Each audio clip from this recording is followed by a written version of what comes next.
Hi guys, what is going on, and welcome back to another video.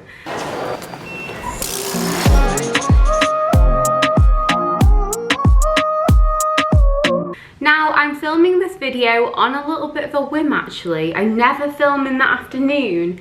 It's 20 to 4 in the afternoon. I always do stuff in the morning, but I had a spark of creativity, which rarely happens in the afternoon. So I've just decided to film this video for my Sunday video this week. I'm not entirely sure what I'm going to call this video, but it's going to be something to do with my small tips for that kind of get up and go, that little burst of positivity and just general like happiness and self-love that we all need. Some like really easy tips and tricks.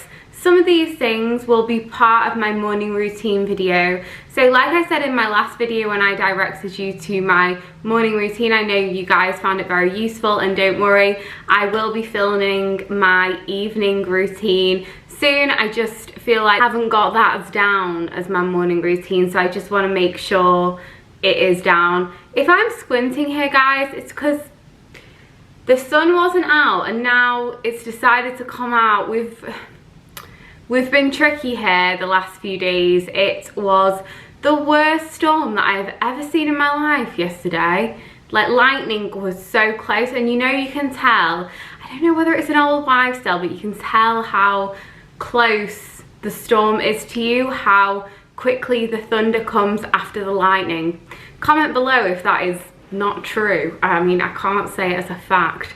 My tip number one, and honestly, I don't think this will ever change because I know the value of walking. And actually on my Instagram story the other day, people just continue to talk about training. And it might not be a popular opinion, but walking is often more beneficial than like a 30-minute hardcore training session, because I just think it is so great for everything. Not only do you get your steps in, which I think is really important to just get moving throughout the day, it just refocuses your mind, you get some fresh air. It doesn't even matter if it's raining. I mean, obviously it's not very nice if it's walking when it's raining, but sometimes it's just that moment of grounding, and I just think that is so important. So I try and get over 10,000 steps in a day. At the moment I'm kind of averaging around 12,000. Now I don't have any Fitbit, my Apple Watch got stolen and I just haven't replaced it. I literally just use the free app on my phone. You can see there, and actually I've been with people before who have had Fitbits and Apple Watches, and quite honestly when I'm with them all day we do the same amount of steps. Obviously you have long and shorter legs, bigger strides, whatever, but you know, the step count is virtually the same. I don't think it's way off, and also I think as long as you have a consistent tracker, then you'll be able to kind of measure it. I probably like to do 12,000. I know that that's a lot for most people, especially if you're sitting down a lot of the day. So I would say just really try and do 8 to 10,000 steps a day. I just think it is one of the most beneficial things that you can do. So my next tip that I have thought of that I love to do is sending at least one long voice note a day. And this might seem weird to some people, but on WhatsApp, and I've done this for probably like a year and a half now, but especially in lockdown, I started doing this with a friend who lived in Dubai, and we used to just send voice notes instead of calling because the WhatsApp connection was a bit weird, and obviously like a little bit of the time difference. And I actually found it really therapeutic, and especially in lockdown I was trying to think like, why do I actually really love it? I'm talking a long voice note, like 5 to 10 minute voice note, and it may seem like you're literally talking to no one because you're essentially just leaving a voice note to a friend. My friend, who we love to leave voice notes to each other near enough every day, me and Emma, we really love it to catch each other up, but also to give our opinions on topics that are going on in the world, the news, what's going on in social media. I found as well that actually just the talking about issues and things like that, and maybe even if we've got stuff going on and need to talk about it, often you know the answers inside yourself anyway. And I think it is that talking, and sometimes it just really like relieves stuff in your mind.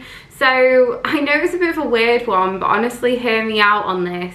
So this kind of leads me on with getting your thoughts and feelings out onto journaling. Now, I think I've talked about this in my morning routine video, and I probably only started doing this religiously after my breakup, my long-term breakup last year. And I can honestly say that was one of the things that I started to do, which I thought was a little bit hippy-dippy. I didn't think I was gonna keep up with, but honestly guys, it is amazing what journaling can do to just kind of get your thoughts on the paper. And what I found amazing as well, especially when I was going through a difficult time, is even if you don't think that you've made progress in how you're feeling, if you literally look back a few days, a week before, or just like the day before, because it doesn't even matter if you're going through a difficult time, sometimes our emotion changes like the wind. I know mine does. Sometimes days I'm like,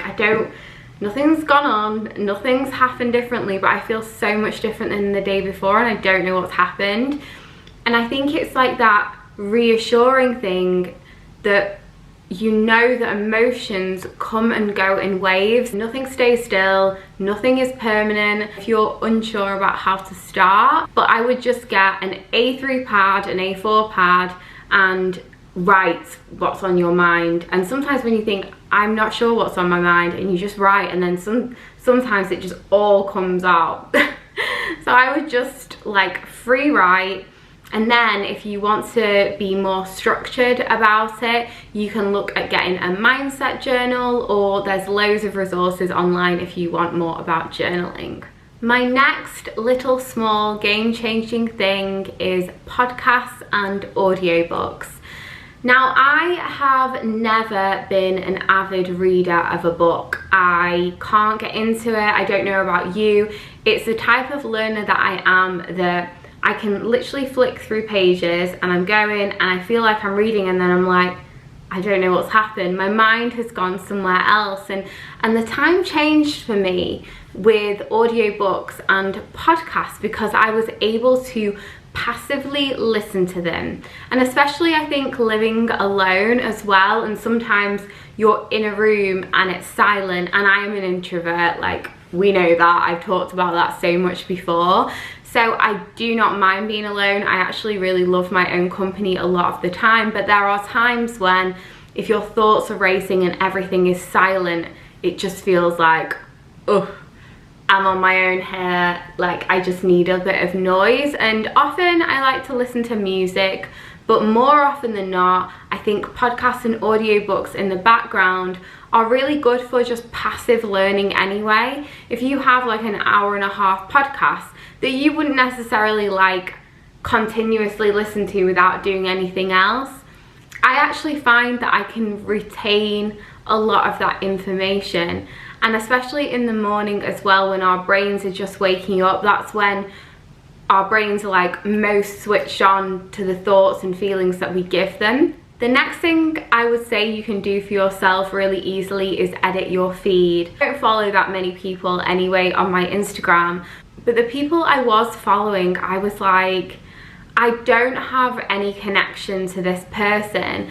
And I'm sure they're an absolutely lovely person. I had no qualms about whether their character was lovely, but they weren't giving me anything. They weren't enriching my life or adding to my life in any way. And I'm not saying that every single person you should follow should enrich your life, but you know, to a certain extent, you have to have value from them, or like what's the point?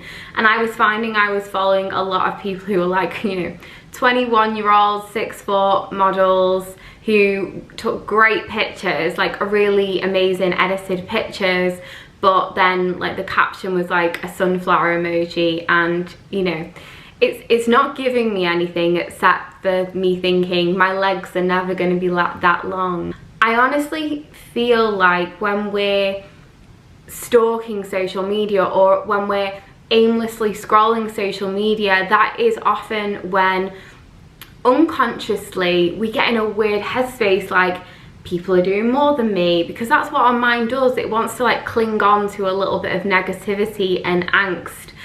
And that is, I find, when we're like, oh, I'm not good enough, like I'm not doing this, I'm not doing that, I'm not launching like my 3rd business in lockdown, and I think it's really important that we follow a representation of society, because that gives us so much more of a well-rounded view and opinion. We're coming onto a vision board now. I've been meaning to do a vision board for a long time. So actually, when I had life coaching last year, at the end of last year, Wendy, my life coach, said to me, I want you to do a vision board.